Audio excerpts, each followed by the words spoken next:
first, I want to say first, and I can relate with those who's been bitter about the church.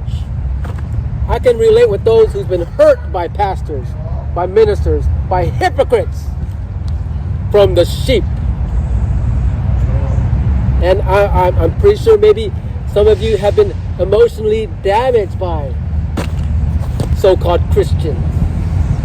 Maybe you came from a home that was supposed to be Christian. Maybe your parents were supposed to be Christian.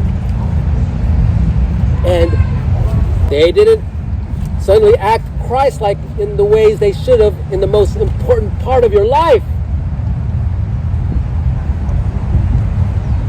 I can relate with that. Speak, my friend. I can relate. I walked around with bitterness and unforgiveness and just a lot of hate towards those who I thought were true Christians, but treated me and deceived me bad in the wrong way. It took a few seasons to get over it. It took a few seasons for God to teach me that forgiveness is the way to freedom for a soul. You know, He had to remind me of how Jesus went through His ordeal, that He Himself became a criminal for our sakes. You know, the gospel teaches that Jesus Christ became public enemy number one for you and me to have a real estate like nothing else on the world, in this planet, to be there forever and ever at the expense of His criminal blood, at the expense of His criminal crucifixion. He was a criminal for us.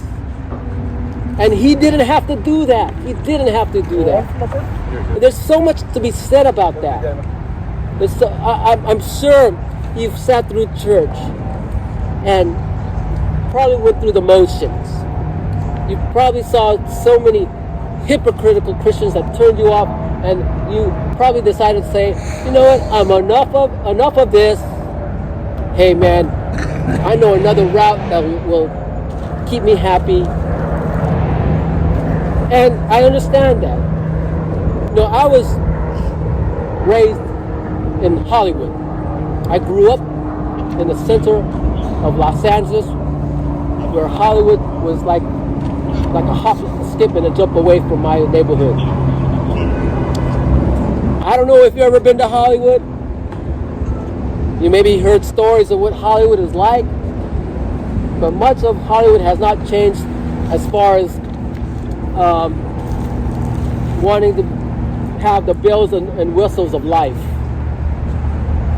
about fame and also about the crime.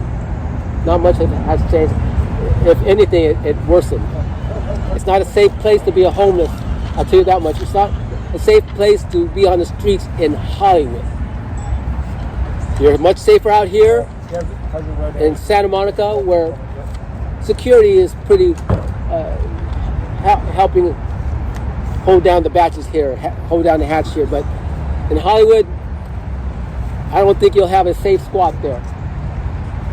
I don't know if you heard stories from people who used to live out there in LA, central LA, and had horror stories about suddenly their squats have been rummaged through, or their tents are gone all of a sudden, or belongings. But you know what's amazing? What is amazing is that Jesus encourages us is that to not lay your treasures here on earth, where the moth and rust becomes a predator towards those things.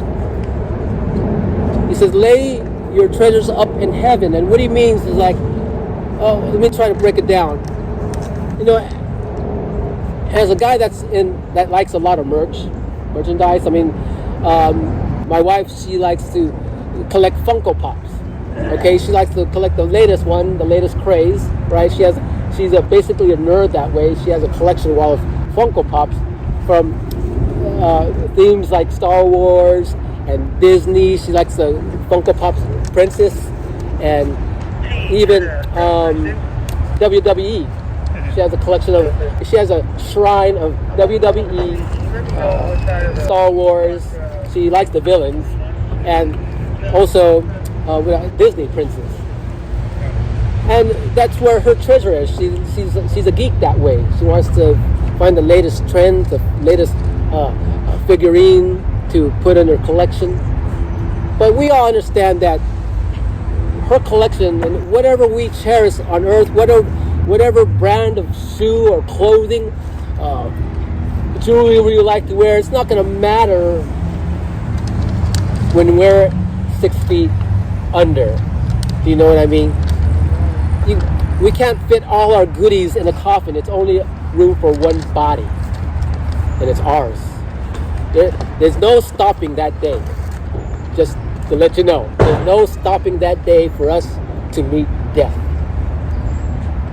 But there's something else that wants to stop us to make peace with God. There's someone else that wants to stop us to make our peace with God. Do you know who that is? The Bible says he's the prince and ruler of this world. The Bible says he came to kill, steal, and destroy. I don't know if you like your belongings to be stolen or destroyed. I don't know if you like your good friends to be murdered. But that's what the devil's into. That's what the devil's into. And I think we know enough about what the devil is into. I think we know more about the devil than we should know about the love of Jesus. See, Jesus says that in this world, we're going to have tribulation. In this world, we're going to have some battles. But he also said, be of good cheer. Even though you're going through some crap, even though you're suddenly experiencing some dismay, and maybe you're suddenly constantly dealing with some issue that's you're hoping it'll go away the next day. Even though you're going through that, Jesus says, be of good cheer. You know why he says be of good cheer? You know why? You know why? He says be of good cheer because he has overcome all that.